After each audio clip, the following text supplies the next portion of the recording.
back. It's all about kids' health today. You've got the books, the backpack, the lunchbox, the uniforms, but they won't let you into school unless you have these immunizations. With more information on shots for back to school and how convenient it can be, please welcome HEB pharmacist Gina Eubank. Hello there. Morning.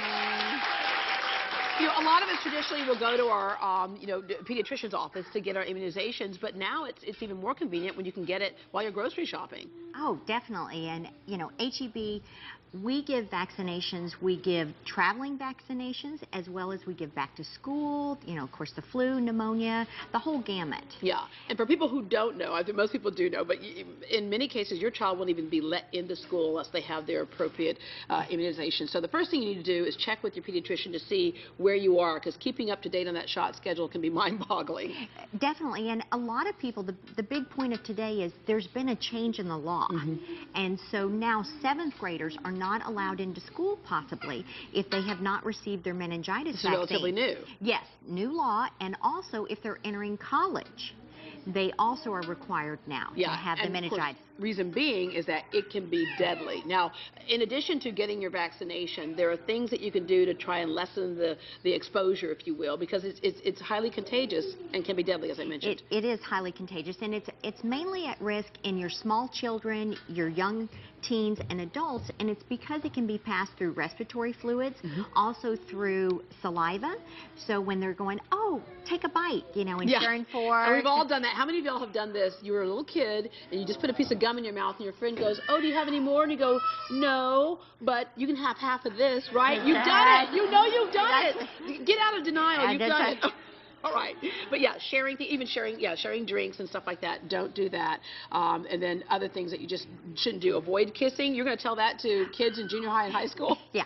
Right. So get the vaccine. All right. Another thing that I thought was really interesting is even though there's a vaccine out there, 10% to 25% of people are carrying this bacterial infection, and they're contagious, but they don't have any symptoms themselves. Wow. Okay. And so it's extremely important, and that's part of the reason that Texas made it a law for 7th graders and to get into college. All right. So, other school vaccine requirements: diphtheria, tetanus, rubella, measles, mumps, hepatitis B, and varicella. All right.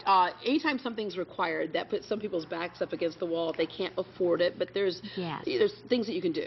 We at HEB, we take insurances, so we can try to bill it to your insurance. If that's not covered, we also have our Platinum Rewards card, which that's a one-time $5 enrollment fee, and that covers the entire family, and that'll give you discounts on your vaccines.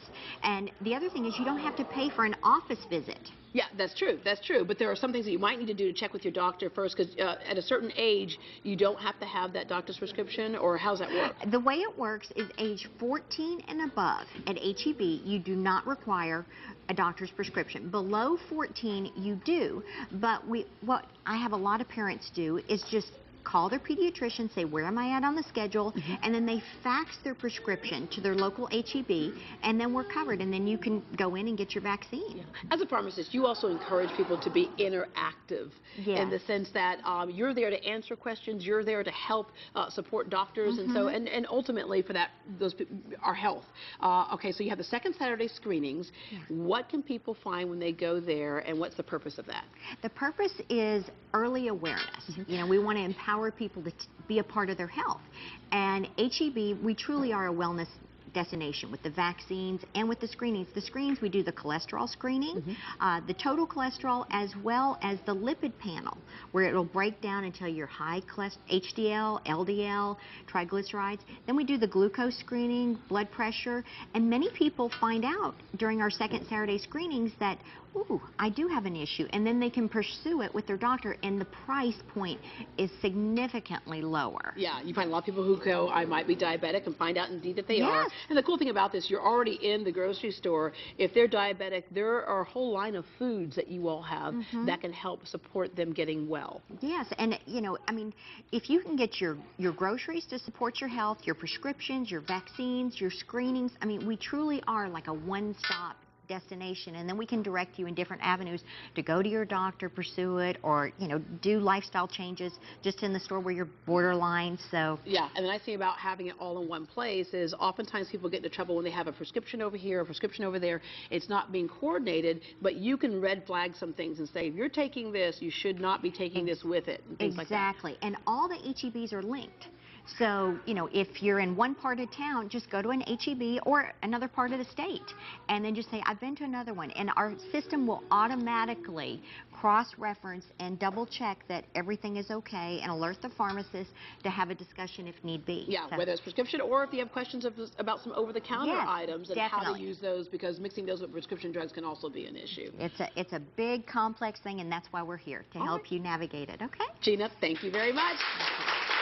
HEB is having a back-to-school clinic with immunizations, wellness screenings, and more. It is part of their second Saturday screenings that Gina talked about. It's happening this Saturday, August 13th, from 9 until noon at most Houston area HEBs. Find out more at heb.com/pharmacy.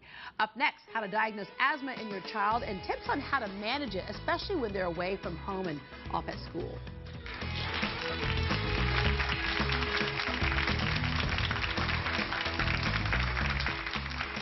Fun, Fair, Positive Soccer is a youth league offering children ages 4 through 18 a fun, fair, and positive sports experience. Every child gets to play equal time in every position, and there are no tryouts. Games are played in your area, and parents and coaches are always positive. The #1 goal for kids is to have fun. Fall season begins October 8th, and registration's open now. Visit ffps.org to find a league near you.